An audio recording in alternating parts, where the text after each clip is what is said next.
Hello everyone, how are you? I hope that you all are fine. So today we start a new chapter, cell. तो हम लोग आज एक नया topic लिए हैं, मतलब नया चैप्टर आज हम लोग पढ़ने वाले हैं, सेल. ठीक है. तो सेल के बारे में, सेल में भी ना हमें काफ़ी सारा टॉपिक पढ़ना पड़ेगा. लाइसोसोम की सेल के अंदर बहुत सारे ऑर्गेनली होते हैं ना, तो सबको हम लोग डिटेल से एक एक करके पढ़ेंगे. ठीक है. तो सबसे पहले तो हम लोग देखेंगे इसका इंट्रोडक्शन. उसके बाद फिर सेल वॉल के बारे में पूरा डिटेल से हम लोग पढ़ेंगे. फिर प्लाज्मा मेम्ब्रेन, फिर एंडोप्लाज्मिक रेटिकुलम, फिर गोल्गी बॉडी और लाइसोसोम. उसके बाद फिर हमारा ribosome, mitochondria, plastid, centrosome, nucleus, chromosome, microtubules, cilia and flagella. ये सब के बारे में हम लोग काफ़ी डिटेल से पढ़ेंगे. फिलहाल अभी हमारा पहला टॉपिक आ रहा है इंट्रोडक्शन. तो हम लोग इंट्रोडक्शन में देख लेते हैं क्या क्या है. तो इंट्रोडक्शन में ये है हमारा,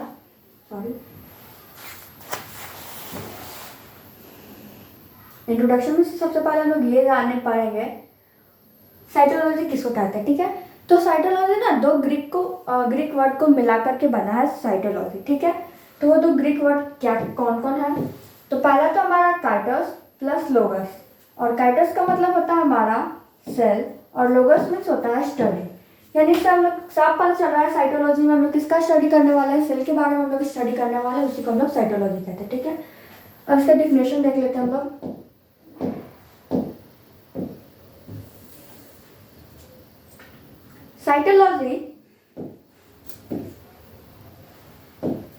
Cytology deals with the structure, function and component of cell and hence called cytology.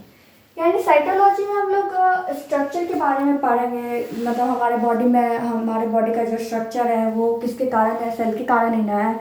और हमारे बॉडी में जितने भी फंक्शन चलते हैं, फंक्शनल एक्टिविटीज़ होती है, वो सब होती है हमारे सेल के कारण. तो ये सब ना इसका और क्या कह रहा है, कंपोनेंट ऑफ सेल, मतलब सेल के कंपोनेंट. ठीक है. और यही सबको मिला करके हम लोग कहते हैं साइटोलॉजी. यानी इन सब साइटोलॉजी में ये सब चीज़ें होते हैं. ठीक है. तो ये तो हम लोग साइटोलॉजी अब पढ़ लिया. अब हमारा आया सेल. सेल किसको कहते हैं. तो क्या इट इज अ स्ट्रक्चरल होगा यहाँ पे, सॉरी,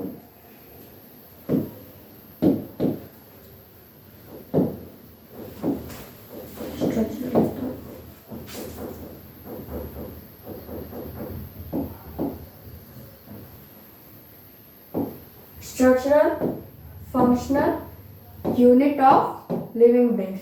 मतलब ये जो हमारा सेल है ना, वो हमारा स्ट्रक्चरल और फंक्शनल यूनिट है. मतलब हमारे बॉडी में बॉडी का स्ट्रक्चर, जैसे कि सेल मिलकर हमारा टिश्यू बनता है, टिश्यू मिलकर हमारा ऑर्गन बनता है, और ऑर्गन मिलकर हमारा ऑर्गन सिस्टम बनता है. ठीक है. उसके बाद ऑर्गन सिस्टम बनता है, फिर ऑर्गन सिस्टम को मिला करके फिर हम लोग बनते हैं, ऑर्गेनिज्म बनते हैं, हमारा प्लांट, ये सब एनिमल, ये सब बनते हैं. ठीक है. तो सेल क्या स्ट्रक्चरल, मतलब it is structural functional unit of living beings. मतलब ये लिविंग बींग का ना स्ट्रक्चरल और फंक्शनल, मतलब हमारे बॉडी में जितना मैं अभी चल रही हूँ, मैं अभी बोल रही हूँ, ये सब हमारे बॉडी में जो फंक्शन चल रहा है वो सब किसके कारण चल रहे हैं, सेल के कारण चल रहे हैं. ठीक है. तो आपको ये दोनों क्लियर हो गया. साइटोलॉजी किसको कहता है, जिसमें हम लोग स्ट्रक्चर किसको डील करता है, स्ट्रक्चर और फंक्शन और हमारे सेल का कंपोनेंट को, ये सबको मिलकर हमारा होता है साइटोलॉजी. फिर सेल किसको कहते हैं, it is a structural functional unit of living beings. मतलब ये हमारा ना इनिशियली होता है, मतलब सेल से ही हमारा जीवन शुरू होता है, मतलब आगे की ओर बढ़ता है. तो हमारा अब कुछ मेन पॉइंट्स हैं जो आप लोग को मैंने बायो के इंट्रो में ही पढ़ाया था. तो ये है कुछ पॉइंट में से. सबसे पहला पॉइंट हमारा है, if number of cell in living organism have single, मतलब then it is called unicellular organism. मतलब अगर हमारे लिविंग ऑर्गेनिज्म में सेल का नंबर सिंगल होता है, यानी सिर्फ एक ही सेल होते हैं, उसी ऑर्गेनिज्म को हम लोग कहते हैं यूनिसेलुलर ऑर्गेनिज्म. ठीक है. जैसे कि प्रोटिस्टा मतलब जितने प्रोटिस्टा होते हैं ना, उसमें ना सिर्फ एक ही सेल होता है, एक से ज़्यादा सेल होता ही नहीं है. तो उसी को हम लोग कहते हैं यूनिसेलुलर. और जो more than one cell, then it is called multicellular. और एक से ज़्यादा यानी कई बहुत सारे सेल को मिल करके अगर कोई चीज़ बनता है जैसे कि प्लांट और एनिमल, ये सब क्या एक दो सेल से बने हुए हैं? नहीं, एक दो सेल से बन ही नहीं सकते हैं। ये सब हमारे बहुत सारे सेल को मिल करके हमारा सेल मिलकर क्या बनता है? टिश्यू फॉर्म होता है। फिर टिश्यू मिलकर क्या बनता है? ऑर्गन बनता है। फिर ऑर्गन मिलके बनता है ऑर्गन सिस्टम। फिर ऑर्गन सिस्टम मिलके बनते हैं हम लोग और आप। ठीक है, तो ये कभी सिंगल सेल का हो नहीं सकता। यानी यहाँ से इन दोनों पॉइंट से एक बात क्लियर हुई कि यदि कोई लिविंग ऑर्गेनिज्म सिंगल सेल से बनता हो तो उसी को हम लोग कहते हैं यूनिसेलुलर। अगर किसी के पास एक से अधिक सेल होता है, यानी एक से ज़्यादा सेल होता है, तो उसको हम लोग क्या कहते हैं? Multi cellular organism. ठीक है, और यहाँ पे क्या है, एक लास्ट पॉइंट हमारा, cell can not be visible clearly with naked eye. Cell को हम लोग तो अपने आंखों से देख नहीं सकते हैं। ये तो नहीं कह रहे कि देखो हमारा सेल दिख रहा है, ऐसे बिल्कुल नहीं, क्योंकि वो सेल बहुत ही छोटे होते हैं, बहुत छोटे होते हैं। वो हमें आँख से दिख ही नहीं सकते। उसके लिए हमें माइक्रोस्कोप की ज़रूरत पड़ेगी। ठीक है, तो ये कुछ पॉइंट हुआ था, ये आपको इस पॉइंट भी समझ में आ गया होगा। और लास्ट में हम लोग देखेंगे कुछ, तो अब हम लोग पहले थोड़ा हिस्ट्री जान लेते हैं। सेल का हिस्ट्री क्या है, कहाँ से आया है। तो हम लोग अब देखेंगे हिस्ट्री ऑफ सेल। ठीक है, हिस्ट्री ऑफ सेल। ठीक है, तो पहला हमारा है रॉबर्ट हुक वॉज इंग्लिशमैन, मतलब कि वो बाहर से थे, मतलब कि ब्रिटिश से थे, यानी इंग्लिशमैन मतलब यहाँ पर वही हो गया। He discovered cell from term he discovered cell and termed cell from Koch's slice in 1665। इन्होंने ना सेल को डिस्कवर किया, मतलब देखा कि ये सेल है, और term cell from cord slice. Cord slice मतलब होता है जैसे कि ये सपोज दैट कि ट्री है हमारा। ठीक है, तो इसका जो बाहर का जो हमारा बार्क होता है, जो लेयर होता है ना, और इसी को मतलब इसी को इन्होंने देखा है, इसी को हम लोग कॉर्ड स्लाइस कहते हैं। ठीक है, तो समझ में आ गया, यानी पेड़ का जो छाला होता है उसी को हम लोग कॉर्ड स्लाइस कहते हैं। ठीक है, तो इन्होंने सबसे पहली बार सेल को किस में देखा था? कॉर्ड स्लाइस में देखा था। कब देखा था? 1665 में देखा था। ये डेट याद रखिएगा आपको। और इन्होंने, और क्या कह रहा है,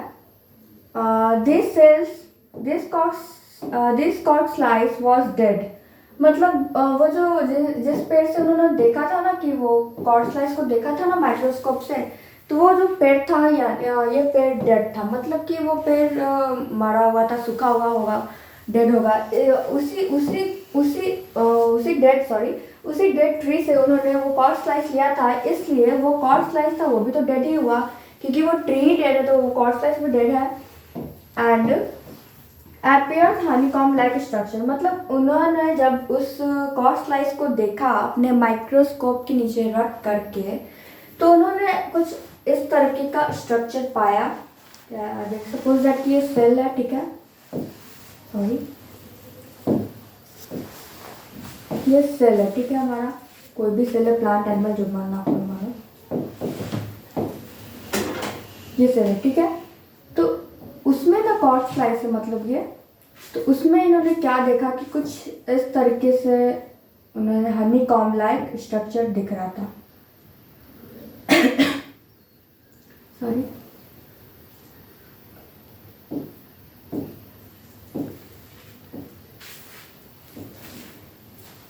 तो उन्होंने कुछ ऐसा ही हनीकॉम्ब, ये लग रहा है ना, हनीकॉम्ब मतलब मधुमक्खी का जो घर होता है, छत्ता, उसी को हनीकॉम्ब कहते हैं।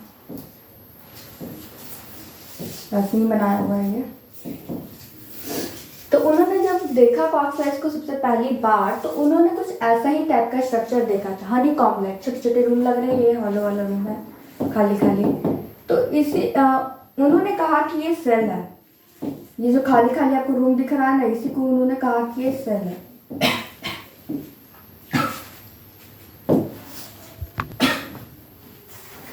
तो इन्होंने कुछ ऐसा स्ट्रक्चर पाया। ठीक है, तो ये कैसा लग रहा है आपको? एक हॉलो रूम लग रहा है, खाली जगह आप इसको कह सकते हो। तो यहाँ पे रूम लिखा गया, रूम रूम रूम। तो क्या लग रहा है ये स्पेस आपको क्या लग रहा है, खाली सा खाली खाली जगह है? तो इन्होंने ना ऐसे ही देखा था माइक्रोस्कोप में सबसे पहली बार। उन्होंने देखा था कि कुछ ऐसा हनीकॉम्ब लाइक स्ट्रक्चर उन्हें दिख रहा है, जो कि कैसा है, वो हनीकॉम्ब लाइक स्ट्रक्चर है। उसी को उन्होंने कहा कि वो जो खाली खाली जो बॉक्स बना हुआ है ये सेल है। इन्होंने कहा कि ये सेल है, ठीक है। तो रॉबर्ट हुक के बारे में तो आप लोग ने समझ लिया।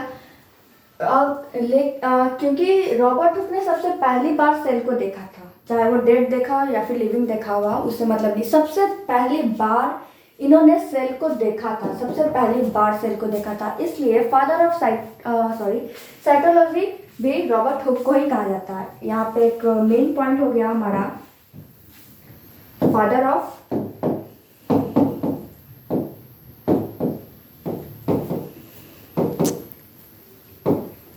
साइटोलॉजी।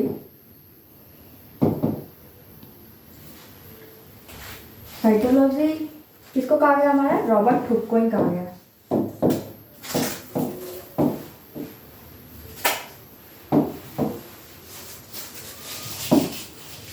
रॉबर्ट हुक को हम मतलब फादर ऑफ साइटोलॉजी भी रॉबर्ट हुक को कहा गया है, ठीक है। तो ये समझ में आ गया आपको, पूरा वीडियो आई होप आपको समझ में आ गया होगा। तो एक बार मैं शुरू से एक बार आपको एक्सप्लेन कर देती हूँ। साइटोलॉजी क्या था? साइटोलॉजी में हम लोग स्ट्रक्चर, सेल के स्ट्रक्चर, फंक्शन, उसके कंपोनेंट, सेल का कंपोनेंट, उसी को हम लोग सबको मिला करके हम साइटोलॉजी कहते हैं। और सेल किसको कहते हैं? जो हमारे बॉडी का जो जिसके कारण हमारा स्ट्रक्चर तैयार हुआ है, जो हमारे बॉडी में जो फंक्शन चल रहा है अभी, वो सब किसके कारण होता है? वो सब किस में होता है? सेल में होता है, ठीक है। तो it is a structural unit of life, structural and functional unit of living organism, ठीक है। तो ये हमारा स्ट्रक्चरल और फंक्शनल यूनिट होता है, ठीक है। तो यहाँ पे एक और हमने 3 पॉइंट देखा था। कौन कौन सा पॉइंट था? पहला तो ये था कि अगर कोई भी लिविंग ऑर्गेनिज्म सिंगल सेल से बनता है तो उसको हम लोग मल्टी सेलुलर ऑर्गेनिज्म कहते हैं। और मोर देन वन मतलब एक से अधिक सेल से अगर मिलके बनते हैं तो उसे हम लोग मल्टी सेलुलर ऑर्गेनिज्म कहते हैं। सिंगल सेल का एग्जांपल क्या आ गया था हमारा? प्रोटिस्टा। और मल्टी सेलुलर का क्या? प्लांट और एनिमल, ठीक है। सेल को हम लोग अपने नेकेड आइज से नहीं देख पाते हैं। सेल के not be visible clearly with naked eyes. ये हमारा गया लास्ट पॉइंट, ठीक है। अब हम लोग ने कुछ हिस्ट्री जाना था सेल के बारे में, ये थोड़ा सा मैंने अभी बताया है। अभी हम लोग इसको काफ़ी डिटेल से इसके बारे में और भी है, और भी काफ़ी सारे साइंटिस्ट आए थे जो इस पर लिविंग सेल को भी देखे थे, न्यूक्लियस को भी देखे थे, उन सब के बारे में भी हम लोग पढ़ेंगे। आज के लिए इतना ही। तो रॉबर्ट हुक ने क्या किया था? History of cell. Robert Hooke एक ब्रिटिश मैन थे, उन्होंने डिस्कवर किया सेल को, और टर्म सेल भी इन्होंने ही दिया, रॉबर्ट हुक ने ही दिया। किससे दिया? एक कॉर्क स्लाइस से दिया। कॉर्क स्लाइस मतलब वो जो पेड़ का जो क्या कहते हैं उसको, बाहर का वो जो रहता है, उसके बार्क को हम लोग क्या कहते हैं? Cork slice. मतलब ये जो हमारा पेड़ है और इसका यहाँ पे जो बार्क होता है ना, बार्क होता है, उसी को हम लोग कॉर्क स्लाइस कहते हैं, ठीक है। तो कब दिया था इन्होंने वो टर्म? 1665 में दिया था, ठीक है। लेकिन वो कॉर्क स्लाइस क्या था? डेड था। मतलब वो ट्री जो था वो डेड था, तो कॉर्क स्लाइस भी डेड ही होगा। और उन्होंने कैसा स्ट्रक्चर पाया उस कॉर्क स्लाइस को? जब उन्होंने माइक्रोस्कोप के नीचे रख के देखा तो उन्होंने एक स्ट्रक्चर पाया, हनीकॉम्ब लाइक स्ट्रक्चर, जो कुछ इस प्रकार का दिख रहा था, इस टाइप का दिख रहा था। तो उन्होंने कहा कि ये जो हमारा ये जो हॉलो हॉलो रूम है ना, ये हॉलो हॉलो, यही है हमारा सेल, ठीक है। इसी को उन्होंने सेल नाम दिया कि तो उसके बाद क्या है हमारा था, एक लास्ट पॉइंट हमने बताया था, फादर ऑफ। इसलिए हमारा फादर ऑफ साइटोलॉजी भी रॉबर्ट हुक को ही क्रिएटिव मिल गया, ठीक है। तो आई होप आपको आज का वीडियो अच्छा लगा होगा। नेक्स्ट वीडियो में हम लोग पढ़ेंगे कुछ डिफरेंट साइंटिस्ट आए थे जो सेल पे एक्सपेरिमेंट किए थे, सेल के बारे में, लिविंग सेल को भी देखे थे, और उसके जितने भी ऑर्गेनली होते हैं उन सब के भी डिस्कवरी किए थे। तो उन सबको भी हम लोग देखेंगे नेक्स्ट वीडियो में। तब तक के लिए टेक केयर, गुड बाय।